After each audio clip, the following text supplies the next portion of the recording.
بسم اللہ الرحمن الرحیم۔ مسئلہ 17 پھٹے ہوئے موزے پر مسح کا حکم۔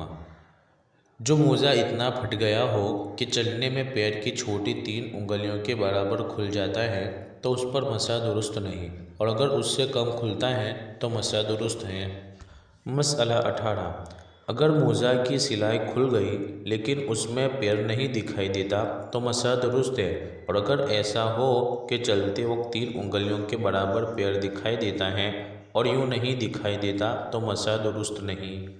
مسئلہ 19 اگر ایک موزہ میں 2 انگلیوں کے برابر پیر کھل جاتا ہے اور دوسرے موزہ میں 1 انگلی کے برابر تو کچھ حرج نہیں، مسح جائز ہے، اور اگر ایک ہی موزہ کئی جگہ سے پھٹا ہے اور سب ملا کر 3 انگلیوں کے برابر کھل جاتا ہے تو مسح جائز نہیں، اور اگر اتنا کم ہو کہ سب ملا کر بھی پوری 3 انگلیوں کے برابر نہیں ہوتا تو مسح درست ہے۔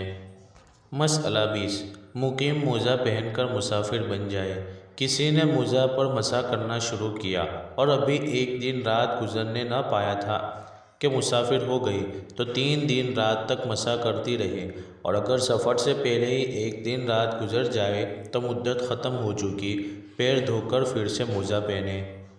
مسئلہ 21 مسافر موزہ پہن کر مقیم بن جائے۔ اگر سفر میں مسح کرتی تھی پھر گھر پہنچ گئی تو اگر 1 دن رات پورا ہو چکا ہے تو اب موزہ اتار دے، اب اس پر مسح درست نہیں، اور اگر ابھی 1 دن رات بھی نہیں ہوا تو 1 دن رات پورا کر لے، اس سے زیادہ تک مسح درست نہیں۔ مسئلہ 22 کپڑے کا موزہ، برقع اور دستانوں پر مسح کا حکم۔ اگر جراب کے اوپر موزے پہنے ہیں، جراب یعنی کپڑے کا موزہ، تب بھی موزوں پر مسح درست ہے۔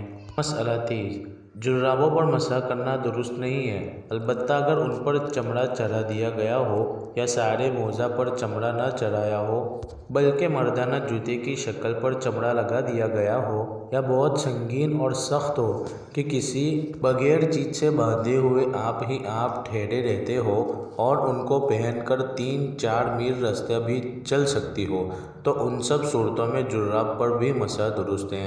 مسئلہ 24 برقع اور دستانوں پر مسح درست نہیں۔ دستانوں یعنی ہاتھ کا موزہ۔